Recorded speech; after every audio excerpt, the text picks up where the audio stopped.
Bir nəfərin ölümü, digərinin isə ağır xəsarət alması ilə nəticələnən yol nəqliyyat hadisəsini törətməkdə ittiham olunan tiktoker İlduzə Hacıyevanın cinayət işi üzrə çıxarılan məhkəmə hökmü geniş müzakirələrə səbəb olub. İctimaiyyətin bir hissəsi hökmü ədalətsiz hesab edir və qəzanın əsas səbəbkarı kimi sürət həddini aşan digər sürücünü göstərir.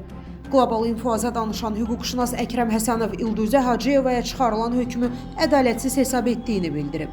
Onun sözlərinə görə hadisə ilə bağlı iki fərqli hüquqi yanaşma mövcuddur. Stat: bir mövqeyə görə İlduzə Hacıyeva arxadan gələn avtomobili nəzərə almalı və sola dönüş etməməli idi. Digər mövqeyə görə isə yol hərəkəti qaydalarına əsasən sola dönən nəqliyyat vasitəsini soldan ötmək qadağandır və arxadan gələn sürücü onu yalnız sağ tərəfdən keçməli idi. Əgər ikinci mövqe doğrudursa, deməli Arzumun qəzanın baş verməsində təqsiri yoxdur. Bu halda hadisə yerini tərk etmə məsələsinə də fərqli hüquqi qiymət verilməlidir. Çünki hadisə yerindən qaçmaq anlayışı ilk növbədə qanun pozuntusuna yol vermiş şəxslə əlaqələndirilir.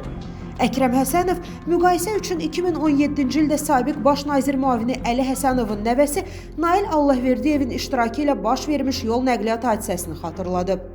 Həmin hadisədə yüksək sürətlə idarə olunan avtomobil bir neçə nəqliyyat vasitəsinə çırpılmış, nəticədə 2 nəfər həlak olmuş, 2 nəfər isə ağır xəsarət almışdı.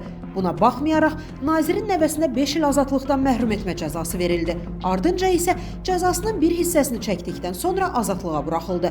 Bu iki hadisəni müqayisə etdikdə cəzaların proporsionallığı ilə bağlı suallar yaranır.